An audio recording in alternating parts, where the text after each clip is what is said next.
معالي البارت الثاني نسولف بالبارت الاول على القضايا يمكن اللي تخص وزاره الخارجيه وبصفتك معالي وزير الخارجيه.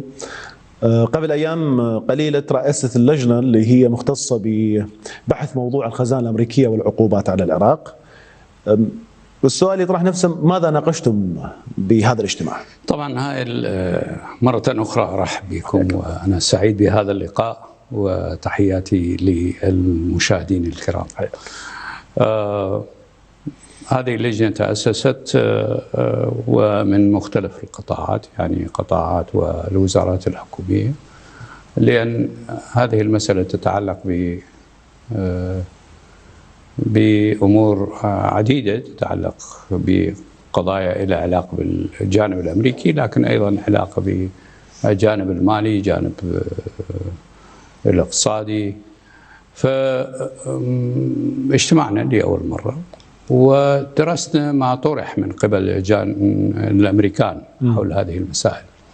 درسنا العقوبات المتخذة على مجموعة من المصارف، بعدين درسنا العقوبات المتخذة على مجموعة من الأشخاص، وقررنا أن نجتمع ثانية الأسبوع القادم ودراسة كل الوثائق الموجودة في متناول اليد، وعلى ضوء نفكر كيفية التحرك. هي الهدف من اللجنة شنو؟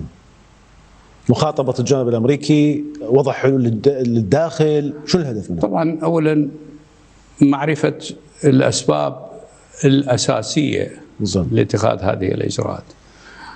إذا كانت هذه الأسباب لها علاقة ببعض الأمور المتعلقة بالحكومة والإصلاح المالي والإصلاح المصرفي، إذا لازم نطرحها على الحكومة، سواء الحكومة أو الحكومة القادمة.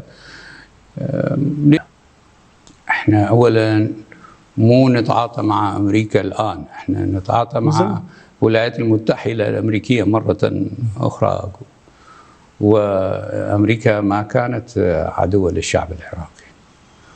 وأنا ما أعتبر أمريكا بالجانب الآخر من عندنا، يعني احنا نحتاج إلى أمريكا ونحتاج إلى حماية العلاقات العراقية الأمريكية. أنا أنطلق من المصلحة العراقية، ما أنطلق من شيء آخر.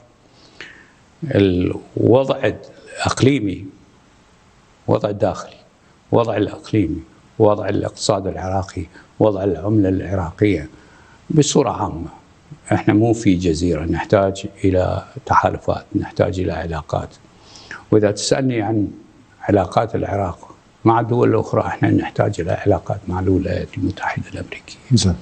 ما طول نحتاج إلى علاقات مع الولايات، لازم نحمي هذه العلاقات، لكن هذا لا يعني أنه في ساحات معينة هم يطرحون آرائهم، وفي ساحات أخرى عندنا ساحة مشتركة، العمل المشترك. الآن الشركات الأمريكية تعمل بقوة في العراق، خاصة الشركات النفطية الكبرى دخلت مرة أخرى، كانت موجودة لكن انسحبت، الآن رجعت، وكثير من الشركات الأمريكية مستعدة للرجوع إلى العمل في العراق. إذن لدينا ساحات مشتركة مهمة. الاقتصاد العراقي وخاصة الصناعة النفطية والعلاقات النفطية نحتاج إلى الشركات الغربية بصورة عامة، ولكن الشركات الأمريكية بصورة خاصة. وفق منطوق الدولة واللا دولة، الأفضل للعراق أن يكون دولة.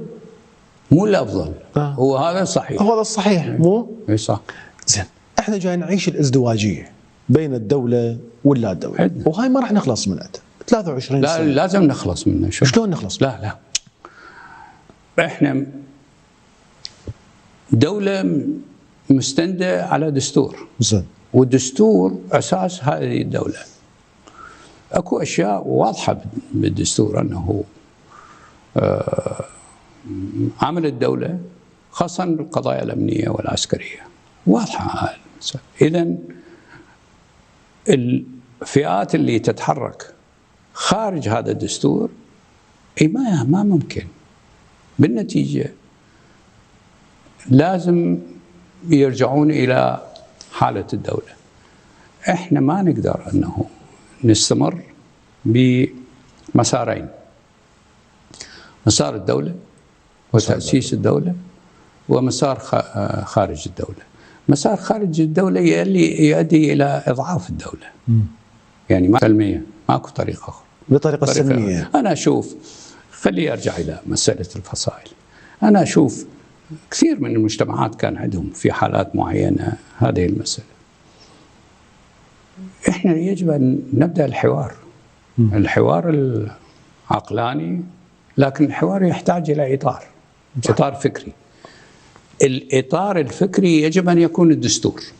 نضع الدستور أمامنا ونبدأ الحوار، وكل واحد يسأل إلى أين؟ ما العمل؟